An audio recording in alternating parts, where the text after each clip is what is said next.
Kingdom మూవీకి కష్టాలైతే మాత్రం తగ్గేలా కనిపించట్లేదనమాట. మరోసారి రిలీజ్‌కి అయితే 'హరిహర వీరమల్లు' అడ్డుపడుతుంది.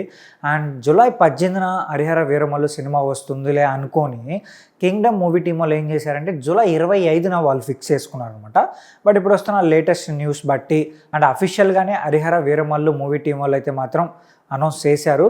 జూలై 24వ తేదీన అయితే మాత్రం 'హరిహర వీరమల్లు' సినిమాని గ్రాండ్‌గా రిలీజ్ చేయబోతున్నారనమాట. ఇప్పుడు కింగ్డమ్ పరిస్థితి ఏంటనేది చాలామంది అయితే ఆలోచిస్తున్నారనమాట. ఆల్రెడీ విజయ్ దేవరకొండ గారు చాలా వరకు ఫ్లాప్స్‌లోనే ఉన్నారనమాట. ఆయన ఒక మంచి హిట్ కోసం చాలా సంవత్సరాల నుంచి ట్రై చేస్తున్నారు. బట్ ఆయన డిఫరెంట్‌గా మూవీస్ ట్రై చేస్తున్నారు కానీ ఐ థింక్ ఎందుకో ఆడియన్స్‌కి అయితే నచ్చట్లేదు.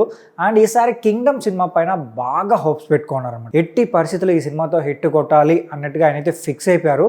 కానీ ఈ రిలీజ్ కష్టాలే కొంచెం ఆయన్ని డిసప్పాయింట్ చేస్తున్నాయి. అలాగే విజయ్ దేవరకొండ గారి ఫ్యాన్స్ని కూడా కొంచెం డిసప్పాయింట్ చేస్తున్నాయి అన్నట్టుగా అనిపిస్తుంది అనమాట. If in case 'Harihara Veeramallu' cinema July 24వ తేదీన వచ్చి అలాగే కింగ్డమ్ సినిమా జూలై 25వ తేదీన వస్తే మాత్రం ఖచ్చితంగా థియేటర్ క్లాసెస్ అయితే జరుగుతాయి. అండ్ కలెక్షన్స్ పైన కూడా కొంచెం ఎఫెక్ట్ పడుతుంది. ఎందుకంటే పవన్ కళ్యాణ్ గారి సినిమా చాలా రోజుల తర్వాత వస్తుంది, చాలా సంవత్సరాల తర్వాత వస్తుంది. ఖచ్చితంగా ఫ్యాన్స్ అలాగే న్యూట్రల్ ఫ్యాన్స్ కూడా మాత్రం ఆయన చూడడానికి అయితే పక్కా వెళ్తారనమాట. అప్పుడు కింగ్డమ్కి బాక్స్ ఆఫీస్ కలెక్షన్స్ అయితే తక్కువ రావచ్చు అని చెప్పి చాలామంది అయితే మాట్లాడుతున్నారు. మరి ఈ పరిస్థితుల నుంచి వాళ్ళు ఎలా బయటకు వస్తారు? ఒకవేళ మరోసారి సినిమాను పోస్ట్పోన్ చేసుకొని ఆల్రెడీ మే 13th వస్తుంది అనుకున్నారో, తర్వాత జూలై 4th వెళ్ళారు, ఇప్పుడు జూలై 25th వెళ్ళారు.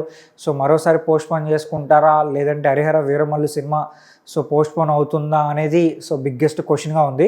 'హరిహర వీరమల్లు' సినిమా మాత్రం ఐ థింక్ నాకు తెలిసి ఈసారికి ఎట్టి పరిస్థితుల్లో పోస్ట్పోన్ కాదనుకుంటున్నా. ఎందుకంటే ఇప్పటికే చాలాసార్లు పోస్ట్పోన్ అయింది, ఫ్యాన్స్ కూడా చాలా డిసప్పాయింట్ అవుతున్నారు. మేబీ ఈసారి అయితే మాత్రం పక్కా రిలీజ్ అవుతుందని చెప్పి చాలామంది గట్టిగా నమ్ముతున్నారు. అండ్ నేను కూడా నమ్ముతున్నాను. పక్కా థియేటర్లో ఆ మూవీని అయితే చూడాలి, ఎంజాయ్ చేయాలని చెప్పి నేను కూడా చాలా వెయిట్ చేస్తాను అనమాట.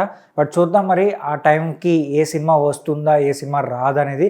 అయితే మీరేమనుకుంటున్నారో కూడా కింద కామెంట్ చేసి చెప్పండి. అలాగే ఈ వీడియో నచ్చితే మా ఛానల్ సబ్స్క్రైబ్ చేసుకోండి.